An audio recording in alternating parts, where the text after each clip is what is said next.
la bienvenida. Estoy aquí un poco con una atribución indebida. Debería estar mi colega Andrés Ramírez presentando, pero me ha cedido ese privilegio. Soy la editora, si no se me nota, la editora española de Sergio, de Javier.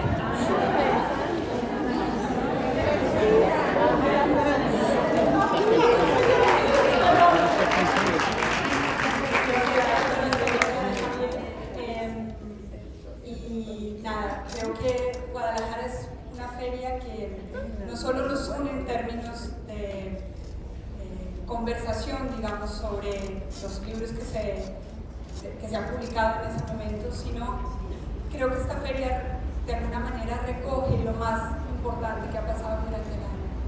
Y para mí, lo digo como editora, pero lo digo también como alguien que está mirando el mercado, mirando lo que se publica, creo que hoy estamos presentando aquí uno de los libros más importantes que se han publicado en español en el año 2025. Esto que digo, además, está reforzado por un premio que acaba de recibir Javier, como el premio al mejor libro europeo, el premio Jacques Delors 2025, que recogerá en Bruselas la próxima semana. Y creo que eso muestra lo que ha pasado.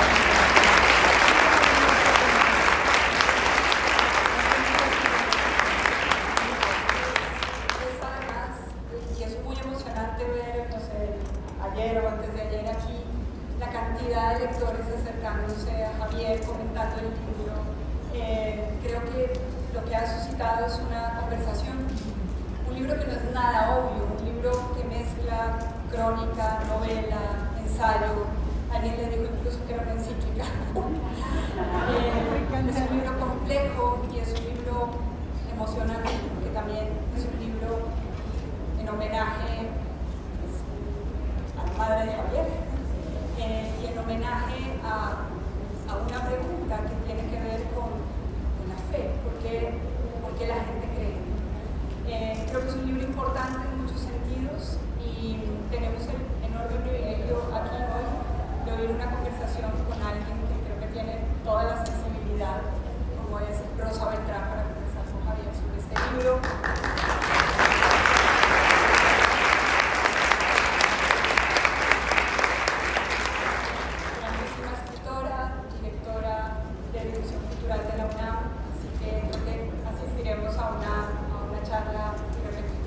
Muchas gracias a los dos y perdón por el Javier.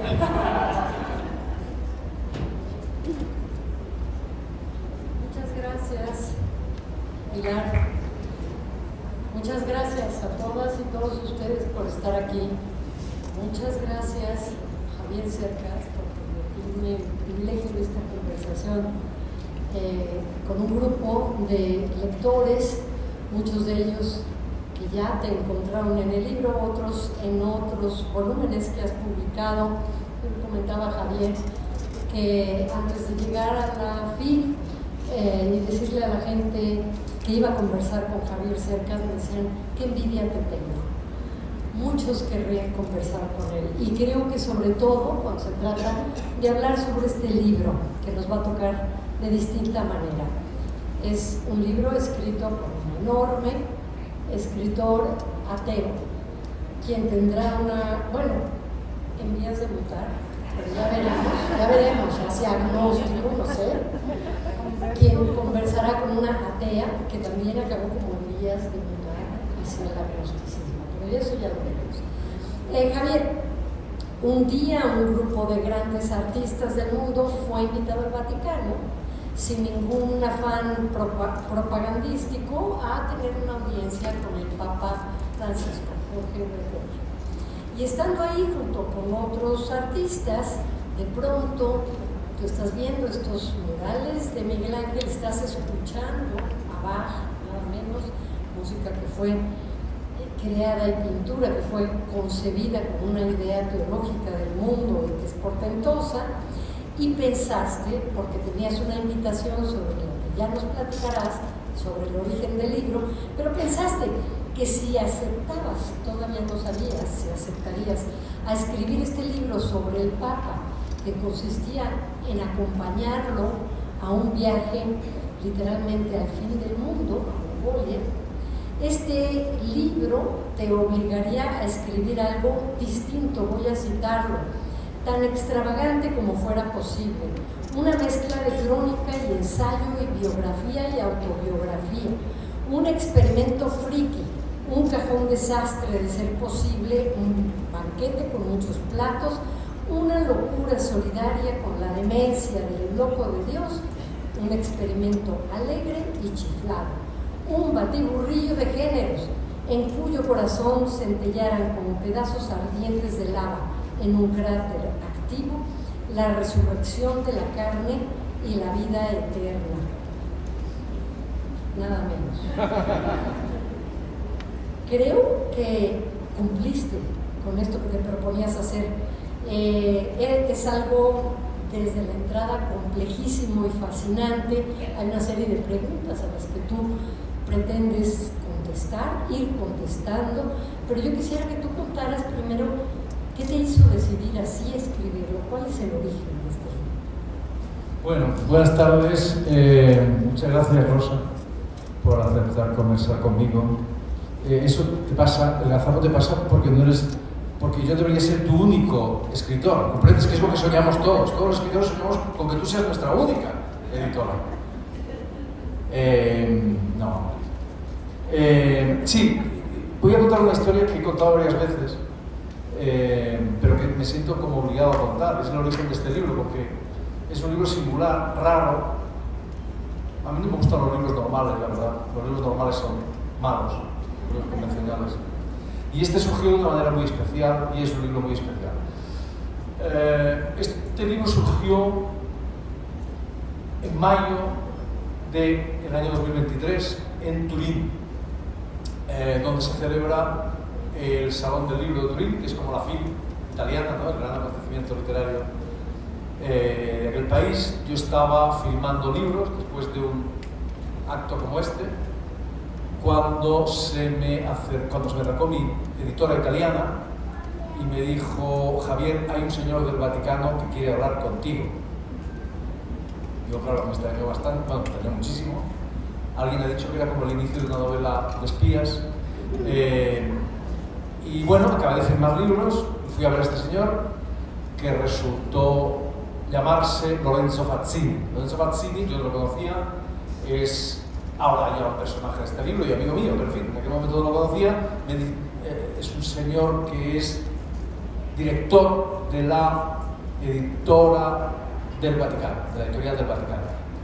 Y me contó lo siguiente, me dijo: señor Cercas, el Papa Francisco viaja a finales de agosto, principios de septiembre, a Mongolia, un país de tradición budista de menos de 1500 católicos, o sea, nada.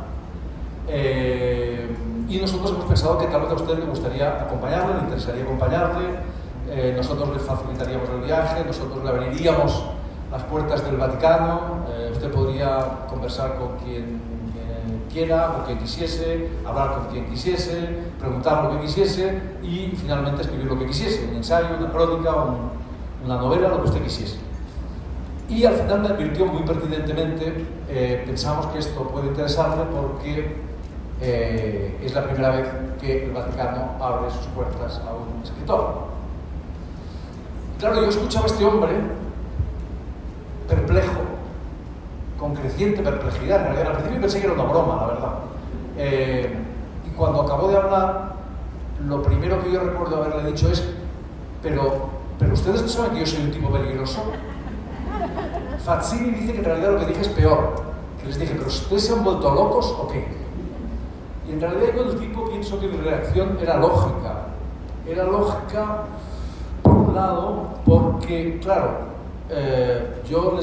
ustedes saben que los escritores tenemos dos obligaciones, dos religiones. Una es la ironía, el sentido del humor, ¿verdad? Los novelistas, eso es lo que nos enseñó Cervantes: no hay novela sin ironía, no hay novela sin sentido del humor. Y otra obligación es contar la verdad. Yo lo que le estaba diciendo a este señor es: mire, si ustedes me abren las puertas del Vaticano, este lugar teóricamente tan secreto, con tantos, ¿verdad?, con tantas leyendas, con tanta la sábana santa, qué sé yo lo voy a contar todo, porque tengo la obligación de contarlo todo. Les estaba diciendo: ustedes están corriendo un riesgo.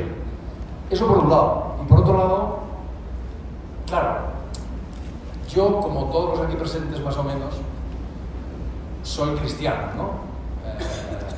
Benedetto Croce, el gran filósofo italiano, decía: non possiamo non dirci cristiani, no podemos no llamarnos cristianos. Europa es eso, ¿no? Occidente es eso, ¿no? Por un lado Jerusalén, por otro lado Atenas, Jesucristo y Sócrates, eso es lo que somos, ¿no? La razón y la revelación. Pero al mismo tiempo soy cristiano, digamos, de cultura y de, ¿no? Y de procedencia, etcétera, y fui creyente hasta la adolescencia, pero por otro lado soy ateo y soy anticlerical. Le dije, como el Papa Francisco. Bueno, el Papa Francisco solo era anticlerical. No era ateo, era anticlerical y muy seriamente anticlerical, porque esto es algo fundamental en la Iglesia de hoy. Bueno, el caso es que, en fin, acabé aceptando. A veces me he preguntado, ¿cómo un ateo y anticlerical como tú acepta escribir un libro sobre la Iglesia? Y mi respuesta a esa pregunta es otra pregunta. ¿Cómo no voy a aceptar hacerlo? ¿Cómo no voy a aceptar una cosa así? La Iglesia Católica ha sido totalmente determinante para Occidente, para el mundo, durante más de 2000 años, ¿verdad? Desde todos los puntos de vista, político, cultural, ético, desde todos los puntos de vista. Y si por una vez, milagrosamente, te abre las puertas, sería insensato rechazar una propuesta semejante. Así que escribí el libro, y el libro efectivamente es un libro singular, como ahí se anuncia, y como decía Pilar, es una mezcla de cosas, es un libro híbrido, un libro mestizo, un libro que en parte es una crónica de un viaje a Mongolia, que es un sitio muy exótico, pero sobre todo es una crónica de un viaje al Vaticano, que es mucho más exótico que Mongolia.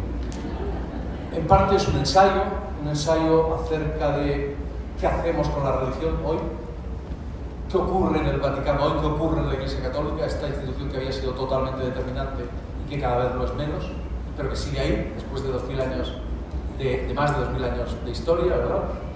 En parte es una biografía del Papa Francisco, que estaba en el centro de esa iglesia, o un ensayo biográfico del Papa Francisco. En parte es una autobiografía de un tipo normal y corriente, como la inmensa mayoría de nosotros, ¿no? Alguien que creció como católico, ¿no? Mi familia era muy católica, mi país es un país muy católico, mi educación fue católica, y que perdió la fe. En parte hay muchas cosas. Es verdad, ayer nos dijeron que era una encíclica también, ¿no? También se ha dicho que es un tratado de teología escrito por un ateo, muchas cosas. Para mí al final es sobre todo una novela sin ficción. Todo lo que se cuenta ahí es cierto, incluido que me quedé encerrado en una ascensora en un piso 14 de un rascacielos desde Ulan Bator, todo es verdad. Pero es una novela, porque la novela tiene esta increíble, asombrosa, única capacidad de integrar todos los géneros y de trascenderlos, ¿verdad? Por eso hablaba de ella como un banquete con muchos platos, ¿verdad? Eso es lo que puede llegar a ser, o eso es lo que yo quería, y eso es lo que he intentado hacer en algunas novelas y en esta también. Bueno, entonces por un lado este libro surge de una oportunidad asombrosa, inédita. Nunca la Iglesia Católica había abierto las puertas a un escritor, me tocó a mí, no sé por qué me tocó a mí, sinceramente, esa es la única pregunta que me he hecho durante estos 2 años. Una vez el libro se ha publicado, hay muchas teorías de por qué me lo propusieron concretamente a mí, de todos los escritores del mundo. A mí la que más me gusta es que fue el Espíritu Santo, las que iluminó al Vaticano. Bueno, entonces por una parte está la oportunidad increíble, pero por otra parte está la necesidad, que es tan importante o más, ¿verdad? La necesidad quiere decir una pregunta. Todas mis novelas parten de una pregunta, y en este caso parte de una pregunta fundamental. Cuando a mí me hicieron esa propuesta, el mismo día en que me hicieron esa propuesta, en Turín, yo lo primero que pensé fue en mi madre. Mi madre era una persona seriamente creyente, seriamente católica. De hecho, en el libro se dice que si se compara la fe de mi madre con la del Papa Francisco, la del Papa Francisco es un poco dubitativa, un poco frágil. No, era una mujer seriamente creyente. Y cuando mi padre murió, ella llevaba toda la vida viviendo con él, lo que decía es que iba a verlo después de la muerte. Y esto no lo decía porque mi madre porque fuera una ocurrencia de mi madre, porque mi madre tuviese días particulares, sino porque eso es exactamente el corazón del cristianismo. Esa es la promesa central del cristianismo. Esto asombrosamente algunos cristianos parecen haberlo olvidado, pero es así, ¿verdad? Lo dice San Pablo, que en cierto modo fue el creador del cristianismo, ¿no? El inventor del cristianismo. San Pablo dice: nosotros resucitaremos porque Cristo resucitó, y si Cristo no resucitó, vana es nuestra fe. Nuestra fe no sirve para nada. Eso es el centro del cristianismo. Entonces, cuando recordé eso, inmediatamente supe de qué iba a tratar este libro, que es de lo que efectivamente trata. Este libro cuenta la historia de un loco sin Dios, Job, que va en busca. El loco sin Dios alude a Nietzsche también, propiamente. Bueno, igual hablamos de eso. Un loco sin Dios que va, como la inmensa mayoría de nosotros, como digo, que va a buscar al loco de Dios, que era Francisco. Le llaman loco de Dios porque Francisco, ustedes saben, era el primer papa latinoamericano, el primer papa jesuita, etcétera, etcétera. Pero también era el primer papa que se llamaba a sí mismo Francisco, como Francisco de Asís, y Francisco de Asís se llamaba a sí mismo, o se llamó a sí mismo, el loco de Dios. Así que el loco sin Dios, que va a buscar al loco de Dios hasta el fin del mundo, o sea, Mongolia, para hacerle la pregunta fundamental, una pregunta elemental y al mismo tiempo fundamental. La pregunta que haría un niño. Yo a mi edad ya soy mayor, por no decir otra cosa, y me he dado cuenta de que todos mis libros parten de preguntas que harían los niños, que son las más difíciles de contestar y las más importantes, ¿verdad? Y en este caso la pregunta es: ¿mi madre va a ver a mi padre después de la muerte, como ella dice? ¿No? Hacerle esa pregunta al Papa, que es la única persona autorizada realmente para un católico a contestarla, hacerle esa pregunta al Papa, escuchar su respuesta y llevarle de vuelta la respuesta a mi madre. Así que este libro, en cierto sentido, es una novela policial, es un thriller, ¿verdad? Todas mis novelas, y todas las novelas que a mí me importan, del Quijote para acá, que es la que más me importa, todas en cierto modo son novelas policiales, porque en el centro de todas hay un enigma y alguien que intenta descifrar ese enigma. Solo que en este caso el enigma es el enigma de los enigmas, ¿no? El enigma central del cristianismo y por lo tanto el enigma central, o uno de los enigmas centrales de nuestra civilización, la resurrección de la carne y la vida eterna. De eso habla exactamente este libro. Aunque todos imaginamos con sobra cuál va a ser la respuesta del Papa, y de alguna manera tú tuviste también que saberla, lo mismo que los miembros del Vaticano, porque hubiera sido muy raro que alguno de tantos con los que hablaste te dijera: pues no, mira, yo no creo ni en Dios ni en la vida eterna, pero aquí me la paso a gusto, tengo buenas conversaciones, un trabajo permanente, en fin. La respuesta quizá en el fondo no era lo más importante, sino el viaje a Ítaca. ¿Cómo te iba a dar esa respuesta? ¿Qué forma iba a adquirir esa respuesta? ¿Y de quién venía esa respuesta? Hay muchos atisbos en el libro que van dando poco a poco la personalidad del Papa Francisco. Cada quien tiene su idea del Papa Francisco. También, seas ateo o no seas ateo. Es muy impresionante saber que en el momento en que fue electo, él sale al balcón y dice: pues un grupo de cardenales han tenido la excéntrica idea de elegir como papa a alguien que viene del fin del mundo. Y tú citas este periódico colombiano que tiene en grandes capitulares la cabeza que dice: el papa argentino pero modesto.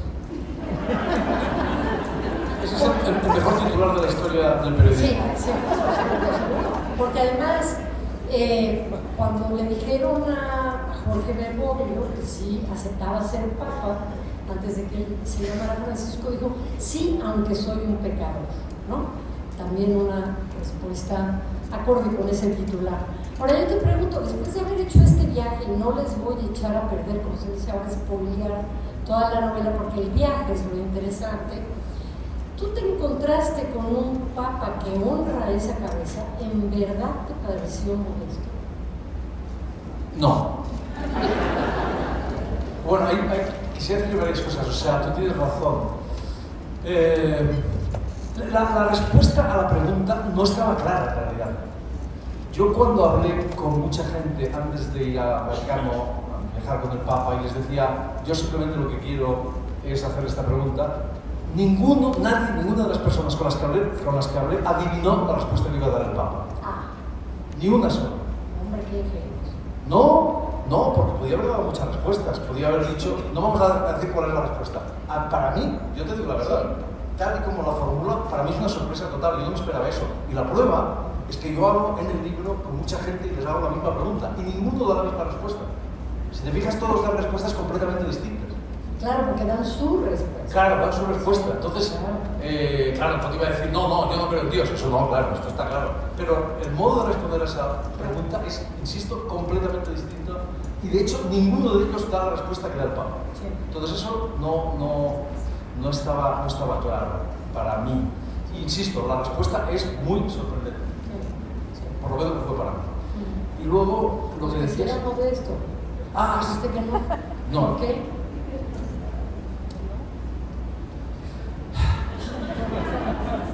Este hombre era un hombre complejo. O sea, todos somos complejos. Flaubert decía una cosa que es extraordinaria. Decía, basta mirar una cosa con atención para que se vuelva interesante. Y el Papa no era este señor transparente, inmaculado, ¿verdad?, que pintaba en los medios de comunicación. Era un hombre complejo. Era un hombre que, como todos nosotros, había sido muchos hombres a lo largo de su vida. No era una sola persona. Todos somos multitud. Y el Papa también había sido muchas personas. Y yo, es verdad, en el centro del libro hay un intento de entenderlo, porque él está en el centro de la Iglesia. Y de hecho, el libro es un retrato poliédrico del personaje. Y el personaje era extremadamente complejo. Tenía luces, tenía sombras. No era una persona de carácter fácil. Era un hombre que había tenido impulsos autoritarios, que había pecado de soberbia, etcétera. Y la humildad, bueno, yo creo que era un hombre, yo si tengo que definirlo diría que era un hombre en lucha consigo mismo. O sea, un hombre muy consciente de sus propias flaquezas, de sus propios errores, de sus propios pecados, diría él, ¿verdad? Que luchó a muerte consigo mismo para llegar a ser el mejor que podía ser. Pero esto es así. Es muy sorprendente, por ejemplo, el hecho de que esto me sorprendió el primer día. El primer discurso que yo lo escuché en la Capella Sixtina acabó diciendo, recen por mí. Y así acababan todos sus discursos no políticos. Y eso, claro, a mí me sorprendió, porque se supone, y a mucha gente le sorprendía, se supone que es el Papa el que tiene que rezar por nosotros, y no nosotros por el Papa, ¿verdad? Es muy sorprendente, claro, tú lo has citado, las primeras palabras que él dice cuando lo nombran Papa, en la misma Capilla Sixtina, le nombran Papa, él acepta el papado, y lo primero que dice es, sí, acepto, pero soy un pecador. Y yo creo que se equivocó. Creo que no quería decir eso. Creo que quería decir, sí, acepto porque soy un pecador. Porque en realidad la Iglesia, o sea, la Iglesia de Cristo, la Iglesia de verdad, no la Iglesia que no es de verdad, es el lugar justamente de los que se equivocan, de los pecadores, de los que tienen flaquezas como las que él exhibía, mostraba, ¿no? Bueno, basta pensar que Cristo, a quien elige, es un tipo que le ha traicionado 3 veces en una tarde-noche, ¿verdad? Es casi de récord, ¿no? O sea, Pedro. Entonces, este hombre había sido muy ambicioso, había sido una persona dura, había sido... y yo intento retratarle con la máxima complejidad. No era un hombre naturalmente humilde. No lo era. Era un hombre que había buscado el poder, que daba miedo. Esto no lo digo yo, lo decían algunos de sus discípulos en el Colegio Máximo. Un hombre que tuvo poder, era un hombre del poder desde el principio. Fue provincial de los jesuitas, muy joven, tenía 33 años. Los jesuitas, es decir, el máximo cargo de los jesuitas en Argentina y Uruguay. Llegó enseguida al poder, buscaba el poder, quería el poder. No era un hombre humilde, pero era muy consciente de sus propios problemas, luchó por ser lo mejor que podía ser. Y yo creo que finalmente, en cierto sentido, lo consiguió. He dicho que todos somos muchas personas y que él fue muchas personas. Y yo creo que el mejor Bergoglio fue Francisco. Es decir, que este hombre, eso, a base de luchar contra sí mismo, llegó a ser el mejor que podía ser. Y eso está bien, ¿no? Eso dice cosas buenas de él. Pero no fue una persona simple, sencilla, transparente, humilde, no. Eso no. Fíjate, siendo un hombre tan complejo y en cierta forma tan amante del poder, quizás a su pesar en muchas ocasiones, a lo largo de su vida, cuando tiene el cargo máximo en la Iglesia Católica, Apostólica, Románica, se pone el nombre más humilde en el que puede uno pensar, que es Francisco. Y habla de la Iglesia de los pobres. Vamos a ir acercándonos poco a poco a eso, y vuelvo a repetir que es una tía la que está entrevistando, aunque después del libro tiene algunas dudas.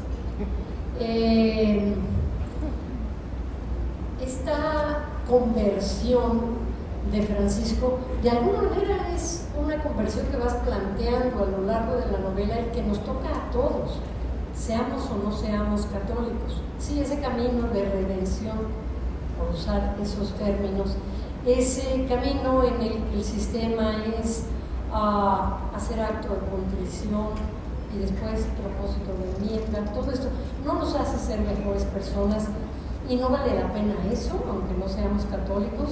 Y uno va diciendo, pues sí, pero algunos que fuimos y lo dejamos de ser fue también por razones precisas. Tú hablas de un momento muy claro en el que tú lo dejaste de ser. Acabas de citar, sin citar, a Unamuno, al referirte a la Nivola, la novela en la que cabe todo, el género de géneros, pero también a Unamuno le debes algo de esta pérdida de la fe. Primero, ¿por qué no nos hablas de eso? Y luego, ¿qué te pasó después de escribir este libro? Hay dos cosas. Sí. Bueno, en realidad esta historia la conté por primera vez en el Vaticano, porque años antes me habían invitado allí a tener un diálogo con un personaje muy interesante que se llama, todavía está vivo, el Cardenal Rabás. Una vez me invitaron al Vaticano a conversar sobre literatura y fe con este personaje que yo no conocía, entonces era el prefecto para la cultura. Tuvimos un debate público y ahí conté por primera vez una cosa que me daba muchísima vergüenza contar, y ustedes van a entender por qué. Yo conté que era escritor por un doble desarraigo, ¿no? Yo era escritor, mi vocación de escritor surgía de un doble desarraigo. Por un lado, y yo creo que esto es muy normal, ¿no? Los escritores somos tipos raros, gente rara que ha perdido cosas y que intenta recuperarlas de alguna manera con la literatura. Por un lado, era hijo del desarraigo porque yo soy básicamente un emigrante, ¿no? Como muchos catalanes, yo procedo del sur de España. Y bueno, yo perdí mi sitio en el mundo cuando tenía 4 años y por eso me hice escritor, ¿no? Mi madre siempre decía, si no hubieses salido de tu pueblo nunca hubieses sido escritor. Creo que tenía toda la razón. Hay una frase de Cesare Pavese que me encanta: la literatura es una defensa contra las ofensas de la vida, ¿no? Somos escritores para defendernos de las ofensas que todos tenemos. Bueno, eso por un lado. Por otro lado, hay un desarraigo, digamos, religioso, espiritual. Y yo conté lo siguiente del Vaticano. Lo que conté es que un verano yo volví al pueblecito del sur, donde volvía cada año, y yo tenía 14 años y ocurrió una de esas cosas que solo ocurren cuando tienes 14 años, y es que me enamoré como un berraco por primera vez en mi vida. Y entonces, claro, el verano acabó, la chica se quedó en el pueblo y yo volví al norte, donde vivía, a 1000 kilómetros, y claro, estaba totalmente desesperado. En realidad, lo único que quería era colgarme del cimborrio de la Catedral de Gerona, que es la ciudad donde vivía. La situación era muy seria y para solucionarla solo se me ocurrió ir a buscar leer el libro más serio que encontré en mi casa, con tan mala fortuna que resultó ser San Manuel Bonamártir. Una novelita que, como ustedes recuerdan, cuenta la historia de un sacerdote que pierde la fe, San Manuel, y que pese a ello sigue predicando a sus feligreses, ¿verdad? Porque creen que sin la fe estarán perdidos. Entonces yo leí ese libro y todo cambió, créeme. Yo hasta aquel momento era un chico excelente, era un deportista muy bueno, un estudiante maravilloso, católico, mi familia era muy católica, etcétera, etcétera. Yo leí aquel libro, perdí la fe, bueno, además leí todo un amuno inmediatamente, perdí la fe, empecé a beber cerveza, a fumar cigarrillos, entré en una especie de caos moral del cual todavía no he salido. Y bromeo, pero no bromeo, es decir, hasta aquel momento, aquel libro cambió muchas cosas. Hasta aquel momento yo había leído solo, cambié como lector.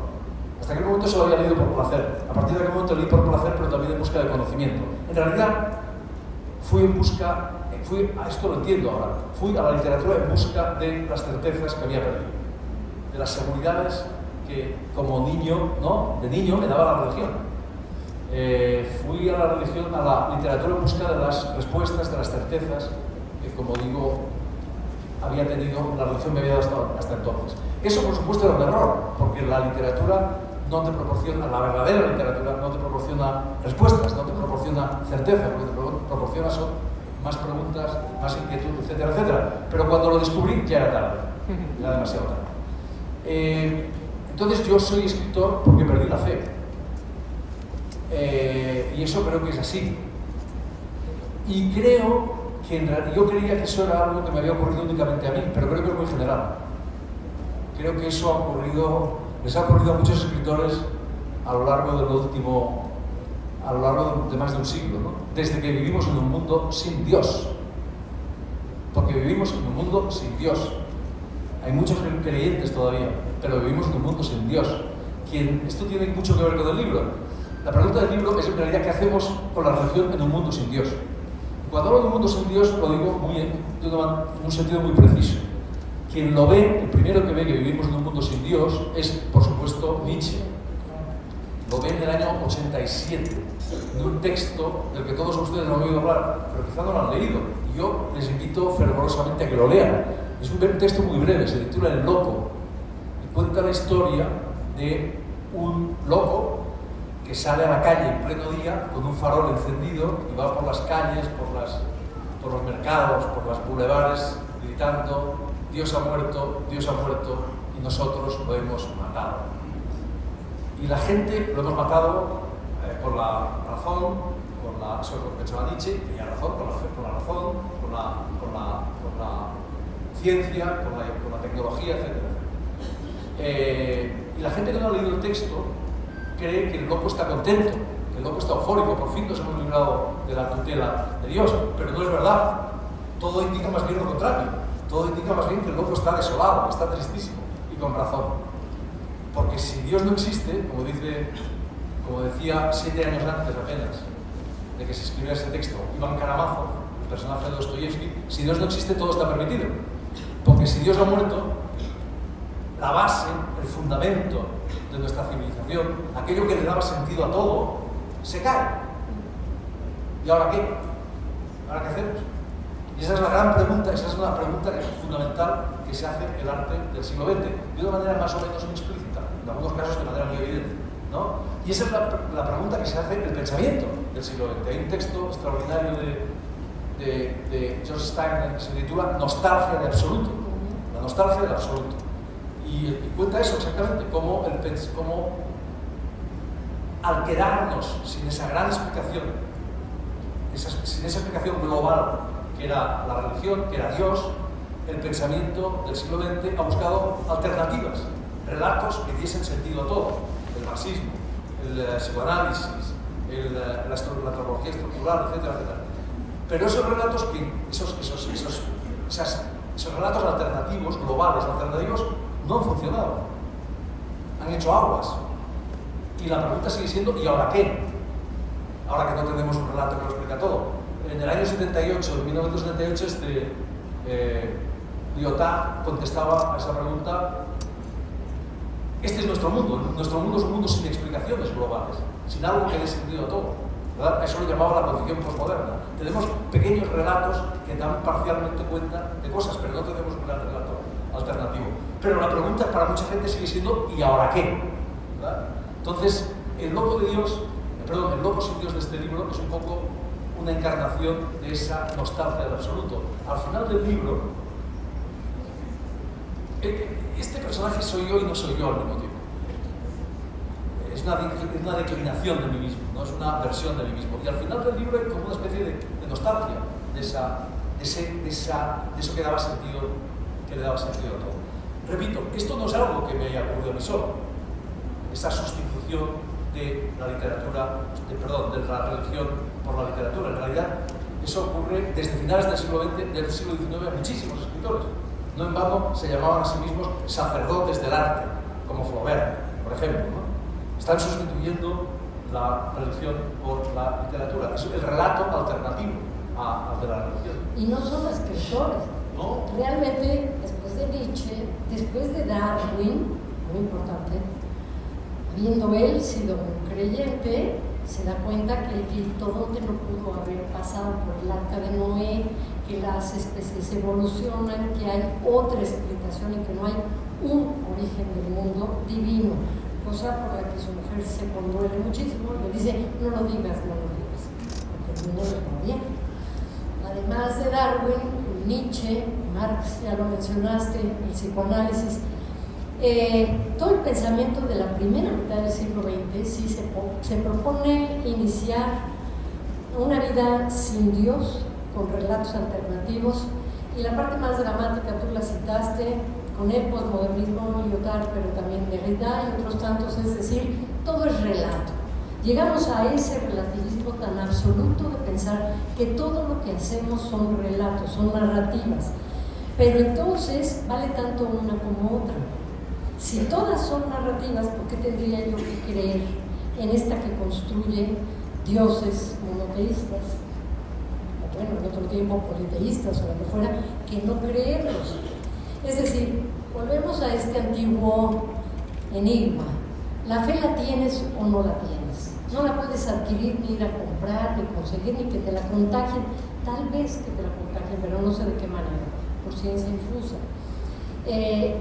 Quienes no la tenemos, envidiamos profundamente a quienes la tienen. Es maravilloso tener algo de qué asirte para pensar que después de todo esto, que a veces nos parece absurdo, pero otras veces nos parece que es el milagro, esto es el milagro. A los que no creemos en una vida posterior, que estemos reunidos aquí, ahora, hablando de literatura, querríamos pensar en que se continúa de otra manera a través de eso que se llama el alma, ¿no? Aunque ahora los monistas ya no creen en el cuerpo y el alma. Y es tristísimo, esto sí es cierto, pensar que todos son relatos y que todos son narrativas. Pero a ver, si todos son narrativas, ¿por qué hay algunas preguntas que nos resultan de todos modos muy inquietantes? Hace poco, en la universidad, tuvimos un homenaje a Hugo Iriart, un inmenso escritor y dramaturgo mexicano, que tendría que ser mucho más conocido, católico, porque los hay también. Y una pregunta citada por uno de quienes lo presentaron, sin ningún ánimo de convertir a nadie a nada, me dejó a mí muy inquieta. Lo que pregunta Hugo Iriart ¿es posible un mundo sin Dios? Me parece una gran pregunta. Así lo construyeron. ¿Es posible un mundo sin Dios? ¿Tú qué crees?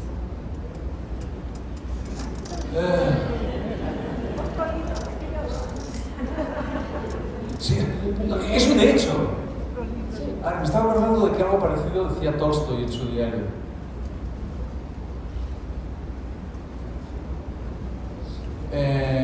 Es posible un mundo sin Dios. Vivimos en un mundo sin Dios.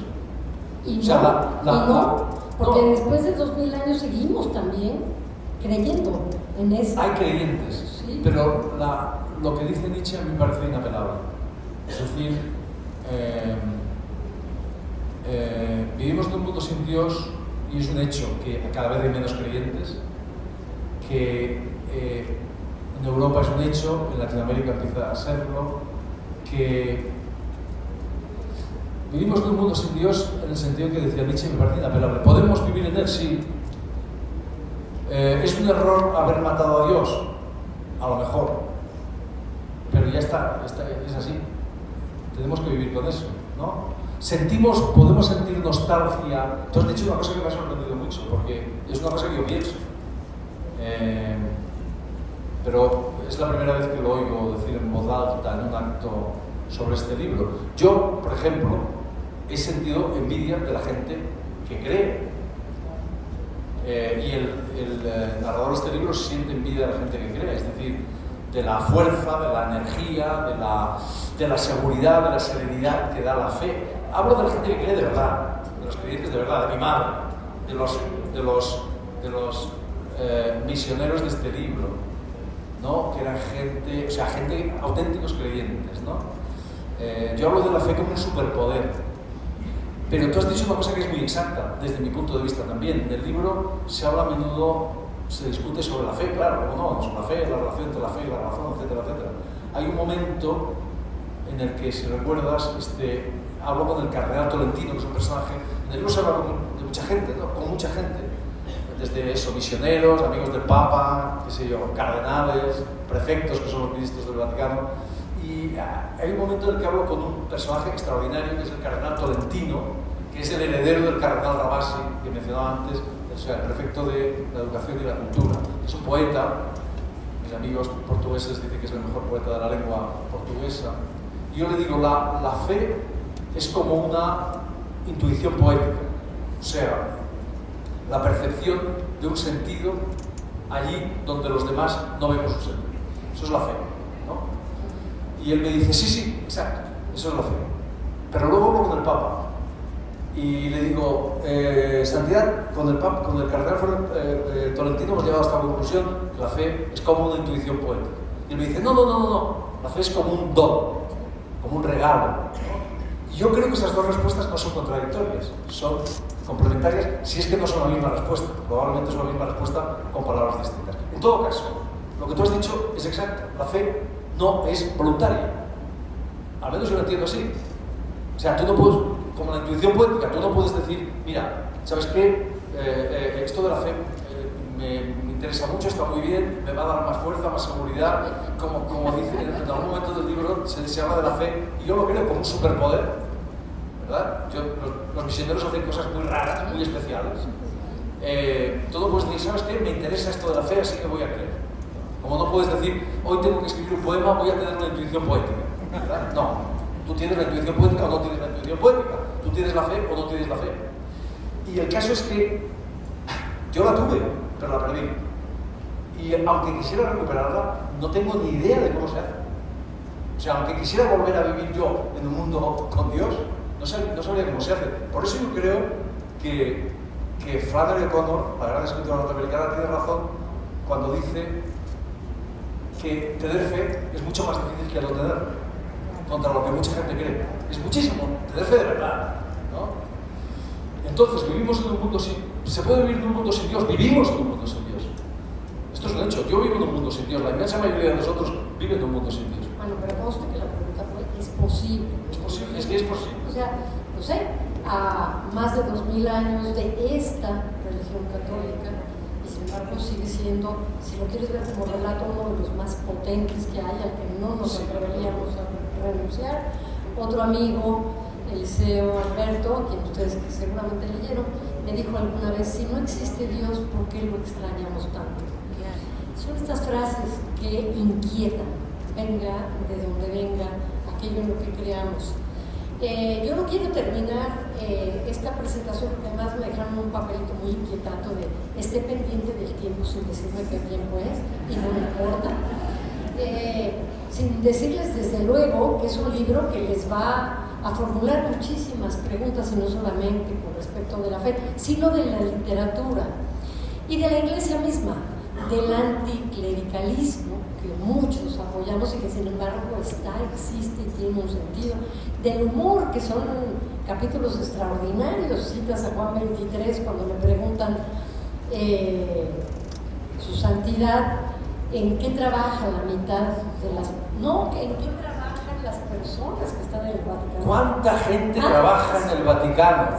Le pregunta a Juan 23 y Juan 23 contesta, más o menos la mitad. Buenísima salida. Pero además, detrás del humor, cuando no es solo un simple graciero, siempre hay una crítica.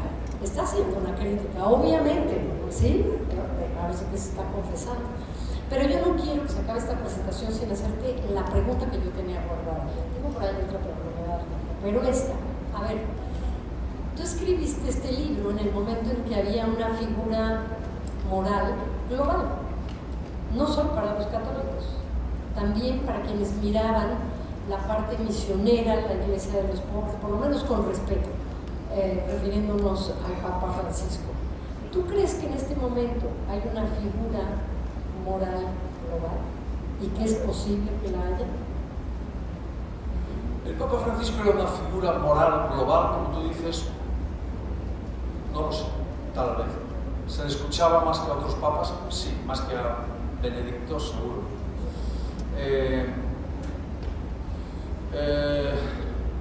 ¿Existe esa figura? No lo sé. Honestamente no lo sé. Mira, el Papa...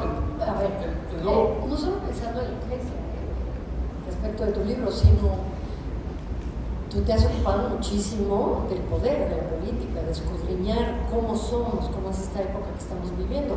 Podríamos decir que Obama fue una figura moral global, igual que fue Francisco, sí, pero ahora, ¿podrías pensar en alguno? Pero Obama decepcionó a mucha gente.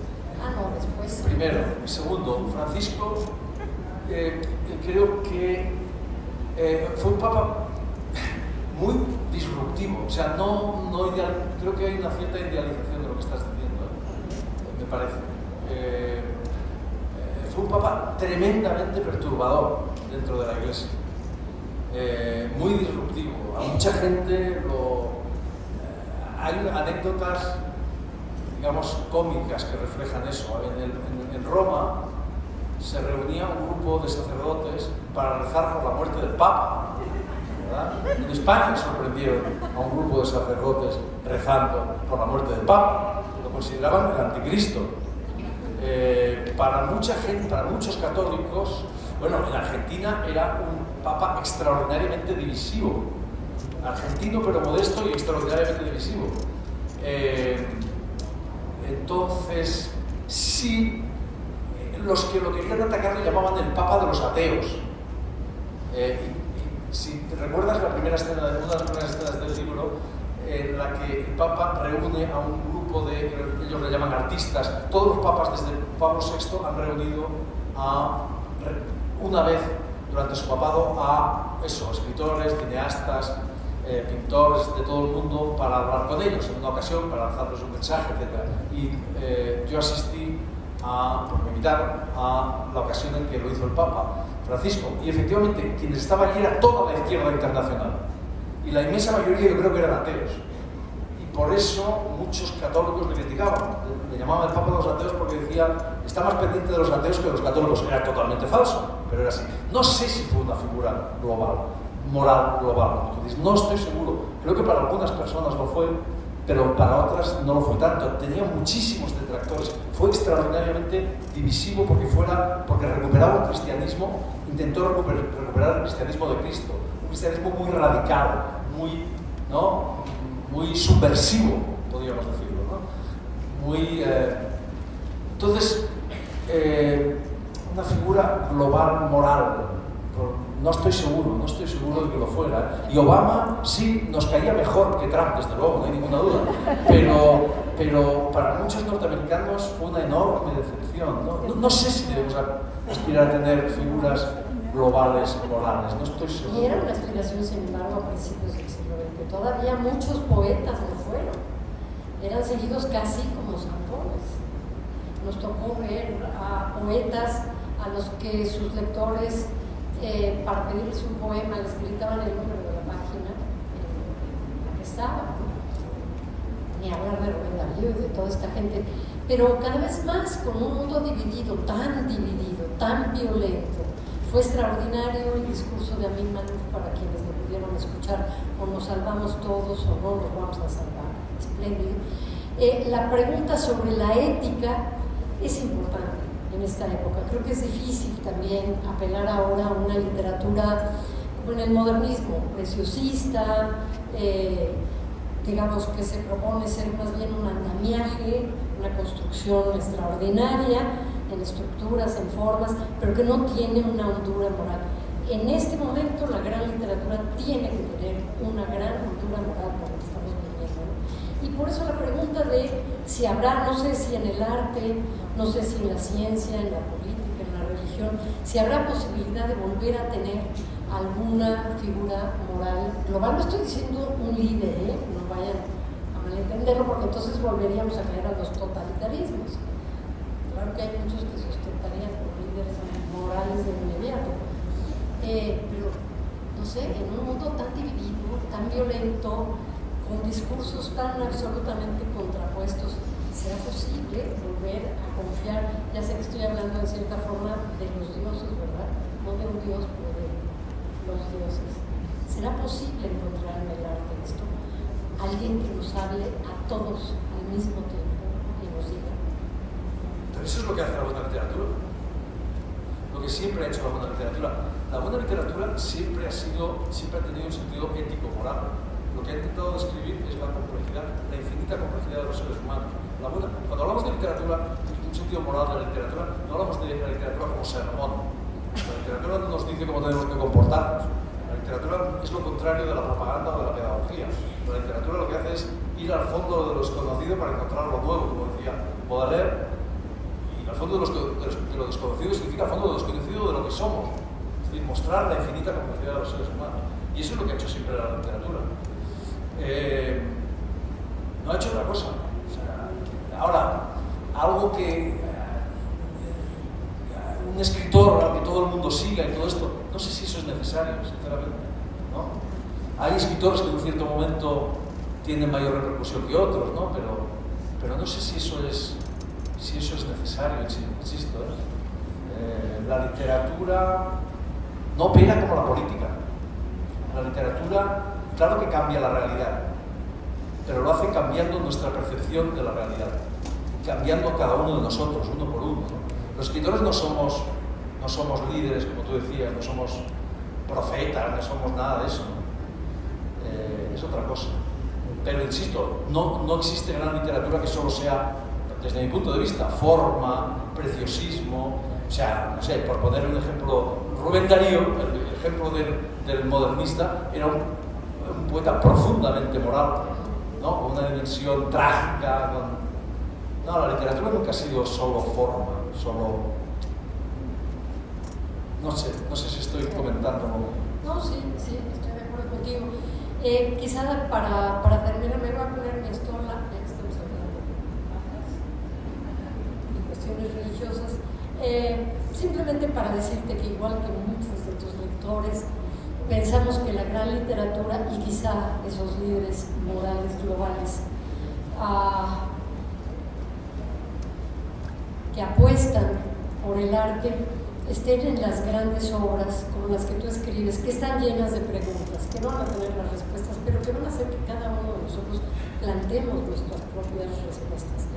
Es un libro muy inquietante, en un sentido más inquietante que otros que has escrito, que hablan de sujetos que están ubicados en un momento de la historia, pero que siempre tienen dentro también problemas éticos importantes, como la traición, por ejemplo, el impostor, que habla de alguien que es capaz de sostener una mentira prolongada, aderezarla, para más creérsela, y nos cuestiona a nosotros hasta qué punto somos impostores también, no seremos todos impostores.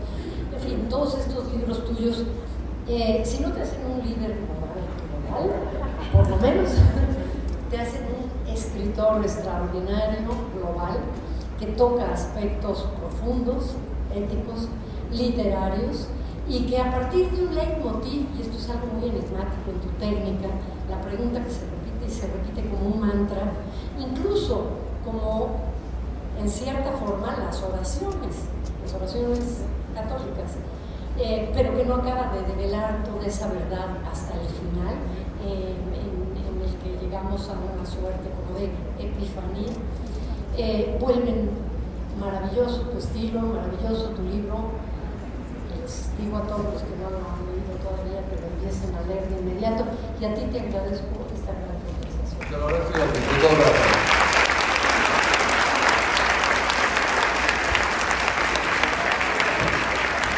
Perdón, porque no se está tapando. Qué pendejo soy, ¿verdad? Gracias Javier, gracias Rosa por la brillante conversación.